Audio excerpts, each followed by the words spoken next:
तो राधे राधे आप सभी को। आज मैं आपके लिए लेके आया हूँ एनएचपीसी का स्टॉक जो कि पीएससी स्टॉक्स है। और हाँ, वीडियो को शुरू करने से पहले कुछ डिस्क्लेमर दे दूंगा एंड थोड़ी बहुत बातें कर लेते हैं। तो बातें ये हैं कि मैं जो स्टॉक्स के बारे में बताऊंगा वो टोटली फंडामेंटल एनालिसिस के बारे में बताऊंगा, कंपनी के रिजल्ट्स के बारे में बताऊंगा, कंपनी ने कितने साल में क्या किया है और क्या कर सकती है वो आप खुद अंदाज़ा लगाओगे किससे, जब आपको नंबर पता होगा। ठीक है, तो ये तो बात नहीं कि मैं क्या बताने वाला हूँ और क्या आपको ध्यान देना है। सबसे पहले बात, आपको क्या ध्यान देना है, आपको ये समझना है मैं कंपनी के जो नंबर्स बता रहा हूँ आपको वो समझ में आ रहे हैं। जैसे कि किसी को ROE नहीं पता, किसी को ROE नहीं पता, किसी को EV टू सेल्स नहीं पता है, तो उसके लिए मैं एक डिटेल में वीडियो बनाऊंगा कि ये सब होते क्या है। और हाँ, नंबर ओवरऑल अच्छे हैं या नहीं ये मैं एंड में जाके बता ही देता हूँ कि नंबर अच्छे हैं या नहीं, या आपको इसमें इन्वेस्टमेंट करना चाहिए। वो सलाह मैं कभी नहीं देता कि आपको इसमें इन्वेस्टमेंट करना है या नहीं, वो तो आप अपने फाइनेंशियल एडवाइज़र से सलाह लेके कर सकते हैं। बाकी आप नंबर्स को देखकर आइडेंटिफाई कर सकते हैं कि ये स्टॉक्स कैसा हो सकता है आने वाले सालों में।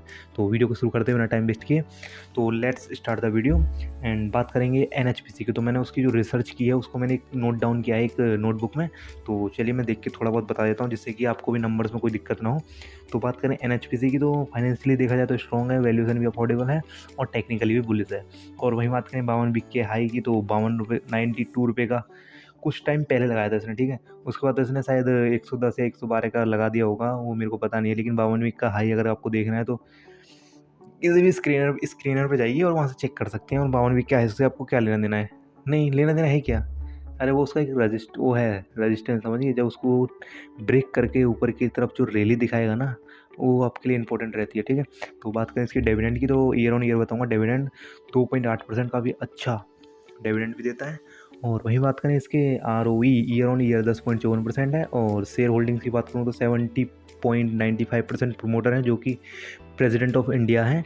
और वहीं बात करें इसकी FIs के पास 7.38% की होल्डिंग है FIs के पास। और म्यूचुअल फंड्स के पास 8.17% है और पब्लिक के पास 6.73% है। हाँ, सही बताया मैंने। और वहीं बात करें अदर्स के पास तो 6.78% है अदर्स के पास। तो ये तो रहे छोटे मोटे ओवरऑल नंबर।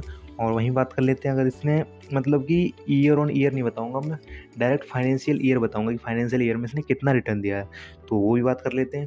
तो ROE बताऊंगा सबसे पहले। ठीक है, ROE, तो देखिए ROE की बात करें तो इसमें ROE दिया है इसने FY21 में +7.1% बढ़ाया, और FY22 में +2.5% बढ़ाया, और FY23 में +4.5% बढ़ाया, यानी कि 4.5% का बढ़ाया है FY23 में।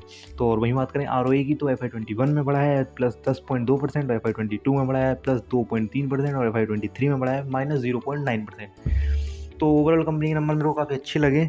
और PSU स्टॉक्स है, मेरे हिसाब से तो कंपनी अच्छी है और आप अपनी फाइनेंशियल एडवाइस सलाह दे सकते हैं, वो मैंने शुरुआत में ही बता दिया है। और EPS की बात करूँ तो EPS समझ रहे हो, EPS नहीं समझा ना, तो वीडियो बताऊँगा उसके लिए भी, आप समझ जाओगे। और EPS की बात करूँ तो FY21 में होता है +12.9% बढ़ा है। ठीक है, और FY22 में +8.3%, और FY23 में +10.5%, जो कि अच्छे हैं, काफ़ी ओवरऑल नंबर अच्छे हैं। और EV टू सेल्स की बात करूँ तो EV टू सेल्स FY21 में 14.3% बढ़ी है, और FY22 में +22.5% बढ़ी है, और FY23 में, वहीं FY23 की बात कर रहा हूँ मैं, +13.6% बढ़ी है। कोई दिक्कत नहीं, स्टॉक्स हैं यार, कोई अप एंड डाउन तो चलते ही रहते हैं, कंपनी है होती हैं यार ऐसी। और बात करें इसके डेप्थ एंड इक्विटी की, तो वो भी काफ़ी अच्छे हैं। FY21 में -4.4% घटा था, और FY22 में +13.6% बढ़ा है, और FY23 में +6.7% घटा है, 7% बढ़ा है। तो ये प्लस और माइनस, अगर आपको इसमें डेप्थ एंड इक्विटी में थोड़ा नंबर्स में दिक्कत आ रही होगी आपको, तो इसके लिए मैंने एक शॉर्ट वीडियो डाली है, वो आप चेक कर सकते हैं जाकर।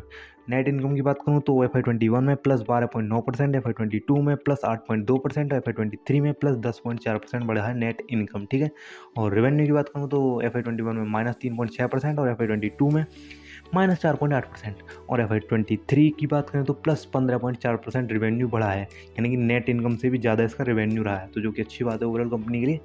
और अब बात करें कैश फ्लो की, तो अभी तक तो नंबर अच्छे हैं, और कैश फ्लो भी देख लेते हैं। तो कैश फ्लो ज़्यादा कुछ है नहीं, FY21 में +69.5% बढ़ा है, और FY22 में +27% बढ़ा है, और FY23 में -27.5% घटा है। ओवरऑल कंपनी के नंबर अच्छे हैं, थोड़ा बहुत अप एंड डाउन चलता रहता है, वो आप लोगों को भी पता है। और एसेट्स एंड लायबिलिटीज़ की बात करें वहीं पे, तो एसेट्स हैं FY21 में 73,016 करोड़ के। ये जो मैं लायबिलिटीज़ और एसेट्स बताऊंगा ना, ये करोड़ में इनकी वैल्यूज़ होती हैं, ठीक है। तो दोबारा से बताता हूँ आपको, FY21 में 73,016 करोड़ की इसके पास एसेट्स है, और वहीं दूसरी तरफ लायबिलिटीज़ थी इसके पास 37,024 करोड़ की। और वहीं FY22 की बात करें तो 77,028 करोड़ के इसके पास एसेट्स है, और दूसरी तरफ लाइबिलिटीज़ थी इसके पास 39,050 करोड़ की लाइबिलिटीज़। और वहीं बात करें FY23 की 86,009 यानी कि 86,009 करोड़ की इसके पास एसेट्स है, और वहीं दूसरी तरफ 44,037 करोड़ के इसके पास थी लाइबिलिटीज़। और कंपनी के गवर्नमेंट ऑफ मतलब PSU स्टॉक्स हैं।